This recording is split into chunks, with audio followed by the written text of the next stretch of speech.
sommes dans la joie de nous retrouver ce samedi. C'est le 4e samedi du mois d'octobre. Et ça, c'est spécial. Normalement, on a 4 samedis par mois, mais ce mois d'octobre, on aura 5 samedis. C'est un samedi spécial. Et je voudrais saluer tous ceux-là qui nous suivent. Et je suis de tout cœur avec vous. Et nous voulons aussi dire merci aux techniciens, merci à toutes les personnes qui nous font des observations par rapport à l'école de Betsalel pour sa bonne marche et pour que nous puissions avoir un bon rendement. Avant de commencer le titre de mon message de ce matin, je voudrais faire un petit message, pas un petit message, je pense à l'église du Gabon. Je pense à tous mes amis, à tous mes frères qui sont au Gabon, qui passent par des moments particulièrement difficiles. Je voudrais vous rassurer que Dieu est avec vous et nous sommes ensemble dans la prière. Je voudrais que vous soyez convaincus que le dernier mot appartient à Dieu. Et je pense à l'histoire d'un peu de Aman. Aman qui a parlé à sa femme, sa femme a dit qu'on ne s'attaque pas à ces gens-là, à cette race-là. Ce que tu as commencé à faire est très dangereux. Je voudrais que vous soyez dans la paix et continuons à prier. Nous n'allons pas dévoiler nos stratégies de prière, mais ce qui est vrai, que personne, alors personne, ne peut combattre l'Église. L'Église est quelque chose de sacré et personne ne peut la détruire. Et ceux qui veulent s'attaquer à l'Église s'attaquent à eux-mêmes. Les hommes sages ont peur de l'Église. Et je voudrais aussi penser ce matin à l'Église de la Côte d'Ivoire. Je voudrais que la main de Dieu soit sur cette nation pendant cette période. Que rien de mauvais ne puisse arriver en Côte d'Ivoire. Nous savons l'église de la Côte d'Ivoire est une église forte. Elle fait la fierté dans la francophonie. Que Dieu protège son église et que Dieu protège cette nation pendant ces moments particulièrement difficiles. Je voudrais reprendre un petit texte qui m'a inspiré ce matin. Ce n'est pas mon texte. C'est un texte que l'une de mes filles a écrit. J'ai vu ça sur son mur. Mais quand je l'ai lu, j'ai compris que c'était un bon texte. Il fallait que je le partage avec tous ceux-là qui nous suivent ce matin. Et je voudrais parler spécialement à l'église de notre pays, à l'église de la RDC. Je ne sais pas si tout le monde comprend les choses de la même manière. Il y a des signes qui sont plus parlants, plus criards, mais bon. Il n'y a pas plus aveugle que celui qui refuse de voir, ni plus sourd celui qui refuse d'entendre.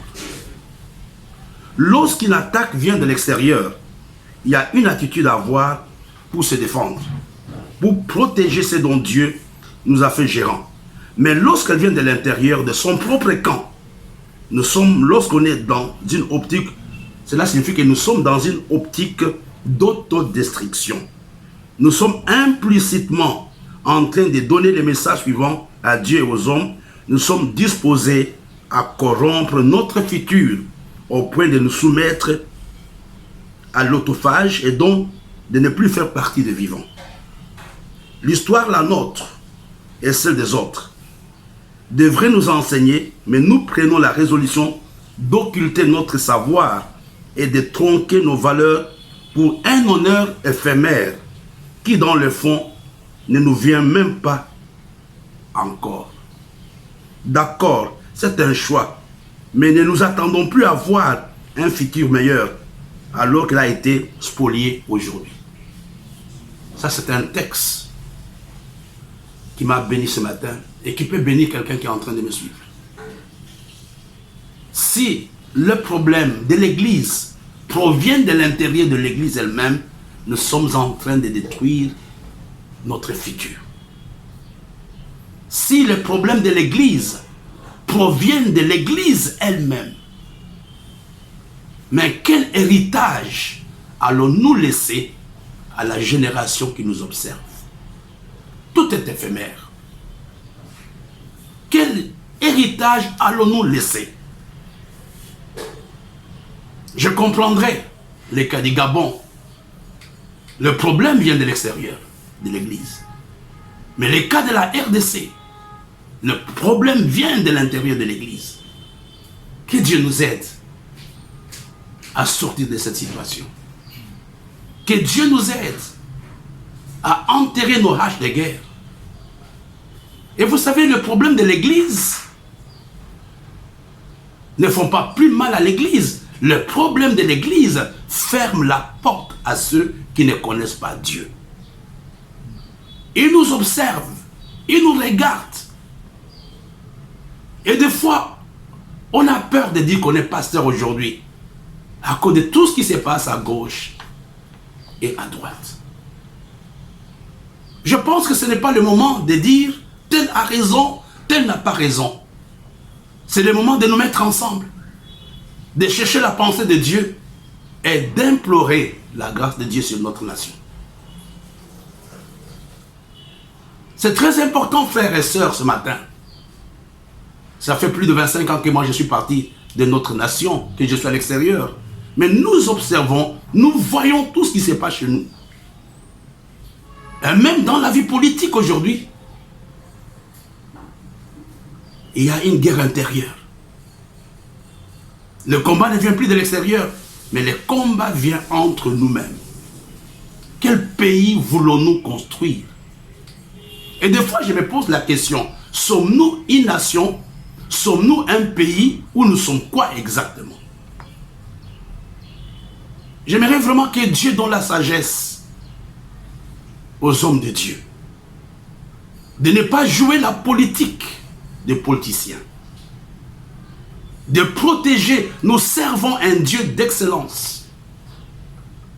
Nous servons un grand Dieu. Et il n'y a pas plus grand qu'être serviteur de Dieu. Il n'y a pas plus grand qu'être un homme de Dieu intègre, reconnu partout. Mais aujourd'hui, la question que je dois me poser, quel Dieu servons-nous? Et qu'attendons-nous de Dieu? Et vous savez, la Bible, quand vous regardez dans la parole de Dieu, il y a plus de malédictions que Dieu promet aux conducteurs qu'aux brebis. Et la Bible nous dit aussi que c'est dangereux d'égarer un aveugle. La plupart des brebis ne voient pas. La plupart des brebis nous suivent. Mais c'est à nous de faire attention. Je ne fais pas la politique. Je suis pasteur. Je suis évêque. Mais des fois, quand je vois toutes les publications sur le Facebook, sur les réseaux sociaux, je pleure dans mon âme. Et je dis simplement, Seigneur, sauve notre nation. Sauve la RDC. Sauve l'église de la RDC. Protège l'église du Gabon. Protège la Côte d'Ivoire. Et que ta main soit sur les Cameroun. Ce n'est pas dans mes habitudes de faire de telles prises de position. Mais ça nous fait mal quand nous observons cela. Ça nous fait mal. Et des fois, il y a des gens qui nous appellent. Qu'est-ce qui se passe dans ton pays? Et qu'est-ce qu'on peut leur dire? Je ne sais rien. Je ne sais rien. Que Dieu nous aide. Amen. Ce matin, je voudrais continuer avec le même thème sur lequel nous sommes en train de parler depuis quelque temps. L'excellence. Mais j'ai intitulé l'étude de ce matin d'une façon très simple. Servir Dieu de l'excellence dans l'excellence. Servir Dieu de l'excellence dans l'excellence. Ça, c'est très important que chacun le retienne, que nous sommes appelés à servir Dieu de l'excellence dans l'excellence. Il y a deux versets que j'aimerais vous donner qui sont très importants pour commencer cet enseignement. Nous commençons aujourd'hui samedi 24 octobre et nous allons continuer avec le même enseignement le mardi. Il y a un premier texte qui est tout dans le livre de Malachie chapitre 1 verset 14. La Bible nous dit: maudit soit le trompeur qui a dans son troupeau un mâle et qui voue et sacrifie au Seigneur une bête chétive. Regardez donc, Dieu attache une importance particulière à l'excellence. Le tout n'est pas dédonné. Ici, il dit: maudit soit le trompeur qui a dans son troupeau un mâle, mais qui va quand même donner au Seigneur une bête chétive. Et vous comprenez que Dieu est un Dieu qui tient à l'excellence. Dieu est un Dieu qui veut que les bonnes choses lui appartiennent. Il ne veut pas simplement que nous soyons des pasteurs, mais il veut que nous soyons des pasteurs excellents. Il ne veut pas simplement que nous soyons des musiciens, mais il veut que nous soyons des musiciens excellents. Il y a un autre texte, vous allez comprendre un tout petit peu, dans le livre d'Exode, chapitre 31, pour les étudiants de Bezalel, ils connaissent très bien ce texte. Exode chapitre 31, versets 1 à 6, il s'agit de Bezalel. Mais je vais tirer quelques lignes. La Bible nous dit, j'ai désigné Bezalel. Et puis la Bible ajoute, je le remplis de l'Esprit de Dieu. Il dit, je l'ai désigné, et qu'est-ce que j'ai fait? Je le remplis de l'Esprit de Dieu. Pourquoi? Pour qu'il ait l'habilité, pour qu'il ait l'intelligence, pour qu'il ait la compétence afin d'exécuter les œuvres de Dieu. Et vous comprenez ce matin que Dieu nous appelle à l'excellence. Dieu t'appelle toi, Dieu m'appelle moi à l'excellence. L'excellence est une chose très très importante. Alors, avant de continuer dans notre message de ce matin, je voudrais vous rappeler 4 choses que nous avons déjà vues peut-être, je ne sais pas quel jour. Mais il y a 4 choses qui sont très importantes pour les hommes et les femmes qui veulent travailler dans l'excellence. La première chose, il faut avoir la capacité de discerner la volonté de Dieu dans ce qu'on fait. Et dans la plupart des cas, quand nous ne sommes pas dans la volonté de Dieu, nous sommes automatiquement hors de l'excellence. La première chose, le discernement de la volonté de Dieu. Et la deuxième, avoir une communion avec lui. Premièrement, le discernement. Et deuxièmement, être en communion avec Dieu. On ne peut pas aujourd'hui, on peut faire des miracles, on peut faire un tas de choses, mais si notre communion est douteuse, on peut se poser la question, sommes-nous excellents, oui ou non? La troisième chose, Dieu veut que nous recherchions d'abord les intérêts de son royaume. Dieu tient à ce que toi et moi cherchions d'abord les choses qui le glorifient lui. Et à toi de te poser la question, l'action dans laquelle tu te trouves, ou le business dans lequel tu te trouves, penses-tu vraiment qu'il y a la part de Dieu dans ce que tu fais? Si Dieu n'est pas glorifié, vous allez voir comment la Bible nous dit que Dieu avait vu que tout était bon, ainsi de suite. Vous allez voir que dans le livre de Genèse, l'excellence commence quand les choses que j'ai faites donnent gloire à Dieu. L'excellence commence quand les choses que je suis en train de faire, les hommes y découvrent la main de Dieu. Et la quatrième chose, nous devons avoir une responsabilité intelligente dans tout ce que nous sommes en train de faire. Je reprends peut-être. Premièrement, le discernement de la volonté de Dieu est important pour l'excellence. Deuxièmement, être en communion avec Dieu. Troisièmement, rechercher d'abord les intérêts du royaume avant de regarder à nos intérêts.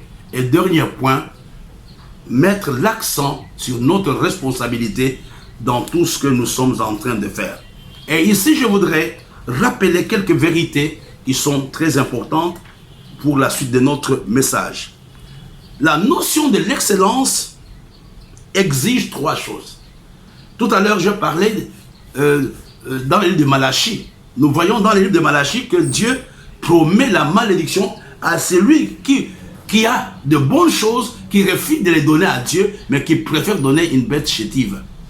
Et nous avons vu que quand Dieu va appeler Bezalel pour construire le tabernacle, il a donné à Bezalel les compétences, l'habilité pour que Bezalel fasse quelque chose de bon.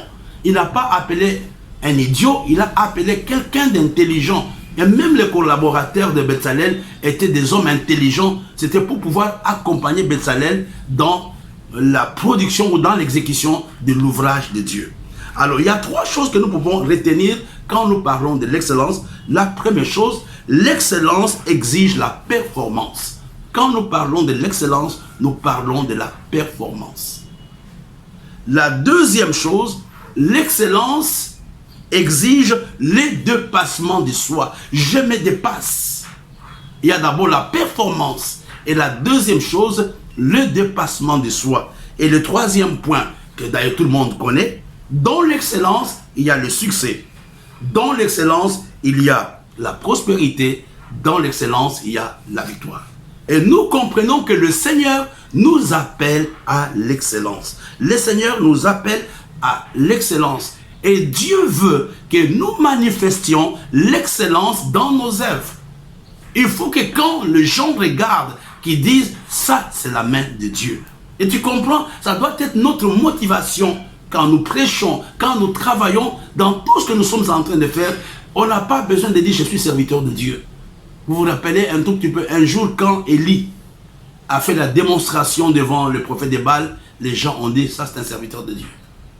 J'aimerais que dans ton quartier, par ce que tu fais, que les gens viennent à Dieu à cause de ce que tu fais.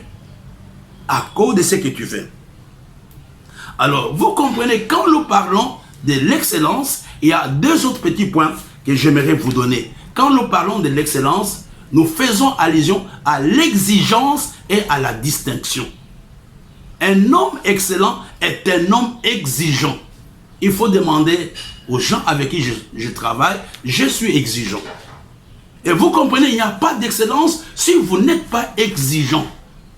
L'excellence exige l'exigence, excusez-moi la tautologie, non seulement l'exigence, mais elle exige la distinction. Je voudrais ce matin que tu puisses vraiment être un chrétien, un pasteur excellent, dans l'église, que tu puisses avoir un cachet. Que les gens disent, mais voilà ce frère-là, il n'est pas comme les autres, pas dans le mauvais sens, dans le bon sens. Il y a des gens qui n'ont pas fait la publicité de leur ministère. Il y a des grands hommes de Dieu qui soient dans la francophonie ou dans les milieux anglophones. Qu'est-ce qui a fait la publicité de leur ministère? C'est leur excellence. Ce n'est pas les titres. Il y a des gens même qui n'ont pas de titres, mais qui ont été connus grâce à l'excellence, grâce à la qualité de leur travail. Qu'est-ce que le dictionnaire dit? L'excellence est définie comme étant les degrés éminents de qualité. L'excellence est la haute qualité, comme je l'ai dit il y a quelques temps. Et vous comprenez que ça doit être quelque chose qui doit être dans notre esprit. Seigneur, c'est comme David, il dit, je ne peux pas offrir à mon Dieu quelque chose qui ne m'a rien coûté. Alors, quels sont les synonymes? Là, c'est important, je vais terminer. Quels sont les synonymes des mots excellents? C'est terrible, mais bien aimé, il y a des choses que nous ne connaissons pas. Premier synonyme du mot excellent. Regardez, d'ailleurs même quand on appelle les gens au placé, on dit son excellence monsieur le ministre, son excellence monsieur l'ambassadeur, son excellence monsieur l'évêque, etc., etc. Vous allez voir, il y a 11 synonymes du mot excellent. Premièrement, l'excellence a la même signification que majesté. Deuxièmement, magnificence. Troisièmement, splendeur. Quatrièmement, grandeur. Cinquièmement, valeur. Sixièmement, mérite. Septièmement, beauté. Huitième point, perfection. Neuvième point, idéal. Dixième point, absolu. Et onzième point, finalité. Quand vous regardez, mes bien-aimés, je parle aux théologiens et à chacun d'entre nous, quand vous regardez ces différents synonymes, ce sont les attributs de Jésus. Vous allez voir que tous ce sont les synonymes qui sont dans les dictionnaires de tous les jours. Mais ce sont les mêmes attributs qu'on trouve dans la nature de Dieu et dans le Seigneur lui-même. Alors, je voudrais que vous puissiez comprendre que Dieu lui-même est caractérisé par l'excellence. C'est Dieu qui est la source de notre excellence. Dieu est excellent dans son caractère. Dieu est excellent dans ses conseils. Dieu est excellent dans ses beautés. Le royaume de Dieu est basé sur l'excellence. Le mardi, je vous donnerai la suite de cet enseignement. Mais aujourd'hui, j'ai voulu simplement, d'abord, interpeller chacun d'entre nous à faire attention à la façon dont il sert Dieu. Et je pense, comme je le disais tout à l'heure, nous pensons dans nos prières à l'église du Gabon. Nous pensons dans nos prières à la nation ivoirienne. Nous pensons dans nos prières à l'église de la RDC. Il est temps que nous puissions nous ressaisir. Il est temps que l'image de l'église de la RDC puisse changer. Que nous travaillons dans l'excellence, non qui vient des hommes, mais l'excellence qui vient de Dieu. Demain dimanche, nous aurons 3 services. Il y a eu beaucoup de demandes. Nous allons reprendre le plein des champions à 8 h. Et nous aurons le premier service à 10 h, le direct, et le dernier à midi. Donc tout à l'heure, nous allons avoir la Sainte Seine, l'avant-dernière Sainte Seine de ce mois. Nous allons la voir tout à l'heure à midi. Que Dieu vous bénisse. Et rendez-vous mardi. Ayez un bon week-end. N'oublions pas, nous n'avons pas encore imprimé les livres et nous attendons les inscriptions pour la FTSA. Si Dieu vous touche, n'endurcissez pas votre cœur. Appelez-nous et nous vous dirons c'est la